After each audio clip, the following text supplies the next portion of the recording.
एक जंगल में तरह तरह के पक्षियाँ रहा करते थे। उसी जंगल में टूनी चिड़िया भी रहा करती थी। टूनी चिड़िया के 2 बच्चे थे। टूनी जितना भी कोशिश कर लेती लेकिन वो अपने चूजों को पेट भर खाना नहीं दे पाती। उसी जंगल में लूसी कबूतर भी रहा करती थी। टूनी चिड़िया और लूसी कबूतर बहुत अच्छी सहेलियां थी। जब टूनी कबूतर अपने चूजों को पेट भर खाना नहीं दे पाती थी तब लूसी कबूतर दाना देकर उनकी मदद किया करती थी। तब टूनी चिड़िया कहती, पता नहीं कबूतर मैं तुम्हारा एहसान कब चुका पाऊंगी। अगर तुम मेरी मदद ना करती तो पता नहीं मैं मेरे बच्चों को खाना खिला पाती थी या नहीं। इतनी भी बड़ी बड़ी बातें क्यों कर रही हो? इतनी छोटी मोटी सहायताओं से मैं इतनी बड़ी भी नहीं बन जाती। इतने मुश्किल समय में मैं मेरे खाने का इंतजाम भी नहीं कर पा रही। लगता है कि मुझे अब शहर चले जाना चाहिए। वहाँ जैसे इस जंगल को छोड़कर तुम शहर क्यों जाना चाहती हो?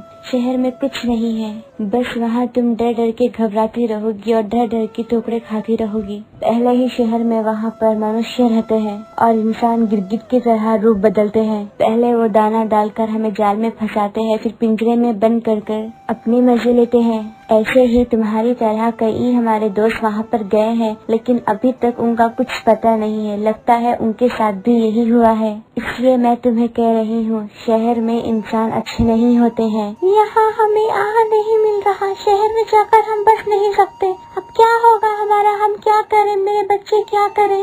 मैं सोच रही थी कि मैं अंगूर का कारोबार कर लूं। अगर तुम मेरी उसमें मदद करोगी तो बहुत अच्छा होगा। हाँ हाँ, क्यों नहीं, मैं जरूर करूँगी। अगले दिन सुबह वो दोनों सहेलियां जाकर कहीं से बीजों का इंतजाम करी और उसकी खेती करने लगी। और उसी जंगल में एक चीचू नाम की चोरनी कौवी भी रहा करती थी। वो कौवी हर किसी को धोखा देती और उसका खाना चुरा लेती। हर दिन कौवी रात में उनकी जमीन पर जाती और जो भी दाना था वो खा लेती। टूनी चिड़िया लूसी कबूतर बड़ी आस से जाकर ये देखा करते कि उनकी फसल उगी है या नहीं। पर जैसे ही इन लोगों ने ये देखा कि जमीन को खोदकर किसी ने खा लिया है तो वो बड़े उदास हो गए। और तब टूनी चिड़िया ने कहा, हम दोनों ने बड़ी आस से इस बीजों को बोया, पता नहीं किसी ने इसे खा लिया। तो मत करो दोस्त, हम फिर से कोशिश करेंगे। हमने चुगने के लिए कुछ बीजों को रखा था। हम भले ही भूखे रहे लेकिन हम बीजों को बो कर ही रहेंगे। इस तरह उन लोगों ने चुगने के लिए जो बीज भी रखे थे उन्हें भी बो दिया।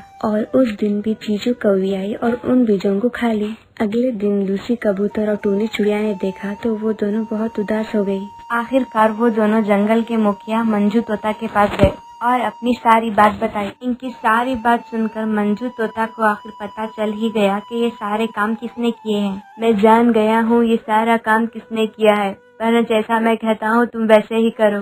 फिर मंजू तोते ने उनको एक आइडिया दिया और उनके पास के बीन्स टूनी चिड़िया और लूसी कबूतर को दे दिए। वो बीज साधारण नहीं बल्कि मायावी बीज थे। वो जमीन में नहीं बल्कि आसमान में उगने वाले बीज थे। मंजू तोते ने लूसी कबूतर और टूनी चिड़िया को अपने साथ आसमान में लेकर गया और वहाँ जाकर बादलों में अंगूर के बेल उगाए। और एक दिन बाद ही वहाँ पर अंगूर के बेल उग गए। चीचू कभी वहाँ नीचे बैठकर सब देख रही थी और उसने ठान लिया था चाहे कुछ भी हो जाए मैं आसमान तक जाऊंगी और थोड़े अंगूरे खा लूंगी और बाकी के सारे अंगूरे बर्बाद कर दूंगी। पर चीचू कभी जितना भी उड़कर जाया करती वापस नीचे गिर जाती और उसे चोटें लगती। देखा दोस्तों, वो जानती थी कि वो बादल तक नहीं पहुंच पाएगी। भी लालच को पूरा करने के लिए वो उड़ने की कोशिश की और खुद ही को चोट लगवा ली। अब तुम दोनों को घबराने की कोई जरूरत नहीं है। तुम दोनों इन अंगूरों को बेचकर अच्छे से गुजारा कर पाओगे। इस तरह अंगूरों को बेचकर लूसी कबूतर और टूनी चिड़िया सुकून की जिंदगी जीने लगी। जंगल में बहुत ज्यादा गर्मी थी। बारिश न होने की वजह से हर जगह सूखा पड़ा हुआ था। जंगल में रहने वाली पक्षियाँ धूप के कारण झुलस रही थी। वो अपना घोंसला छोड़कर कहीं जा नहीं पा रही थी। अगर किसी और जगह जाते भी तो वहाँ भी वही हाल था और कोई चारा नहीं होने की वजह से सारे पक्षियाँ उसी सूखे पेड़ पर रह रहे थे। और उसी वक्त टूनी के बच्चों ने कहा, माँ हमने गर्मी बर्दाश्त नहीं कर पा रहे माँ, बहुत गर्मी है माँ। टूनी चिड़िया को समझ नहीं आ रहा था कि अब वो क्या करे। अपने पंखों के आड़ में वो दोनों बच्चों को छांव दे रही थी। छांव होने तक वो ऐसे ही बैठी रही। शाम होने पर वो आहार और पानी की तलाश में निकल गई। कुछ दूर जाने पर टूनी चिड़िया ने कहीं पर थोड़ा सा पानी देखा।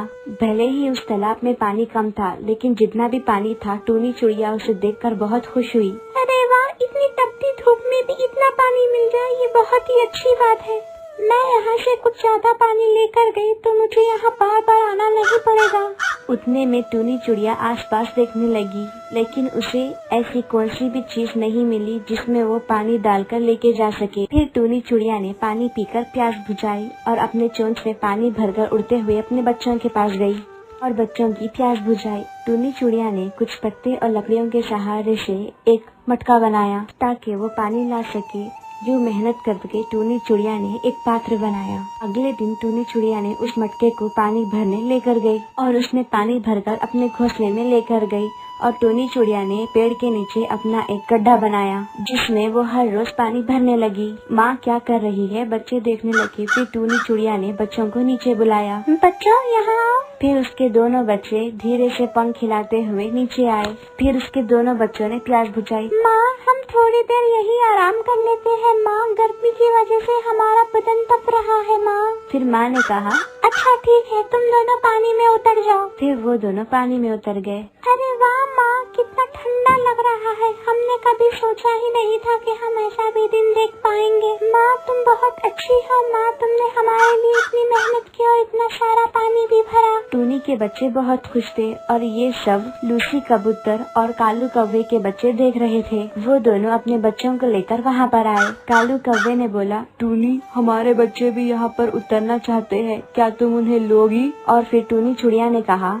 ठीक है कालू कौवा, बस तुम 10 मिनट इंतजार करना, 10 मिनट में मेरे बच्चे बाहर आ जाएंगे, फिर तुम तुम्हारे बच्चों को ठहरा लेना। ये सुन दोनों बहुत गुस्सा हुई। अरे ये क्या, हमने तो सिर्फ मदद मांगी थी, तुमने तो 10 मिनट कह दिया। टूनी चिड़िया को भला बुला सुनाया और कहा कि तुम बता दो कि ये पानी कहाँ से लेकर आई हो, फिर हम भी इससे बड़ा गड्ढा बनाएंगे। टूनी चिड़िया उनसे बोली, ऐसा मैंने क्या कह दिया है कि तुम दोनों मुझे इतना भला बुरा सुना रही हो? और टूनी चिड़िया ने उन्हें वो पता बता दिया। फिर लूसी कबूतर और कालू कौवे ने मिलकर बड़े बड़े 2 मटके बनाए और उसमें पानी इकट्ठा करके एक बड़ा सा तालाब बना दिया, जिससे बांस की लकड़ियों के सहारे स्विमिंग पूल की तरह बना दिया। में बहुत सारा पानी भर दिया। जब स्विमिंग पूल बन गया तो कालू कौवा बोला, बच्चों जाओ, अब तुम आराम से इसमें खेलो, अब तुम्हें कोई नहीं रोकेगा। दोस्तों, तुम मेरी बात गलत नहीं समझना, तुमने इसमें बहुत सारा पानी भरा है, लगता है बच्चों की डूबने की आशंका है। टूनी चिड़िया की बात सुनकर वो दोनों बहुत गुस्सा हुई। तुम हमें समझाने वाली कौन होती हो? हमें पता है हमारे बच्चों के साथ क्या करना है, हमारे बच्चों को तैरने आता है, तुम चली जाओ यहाँ से।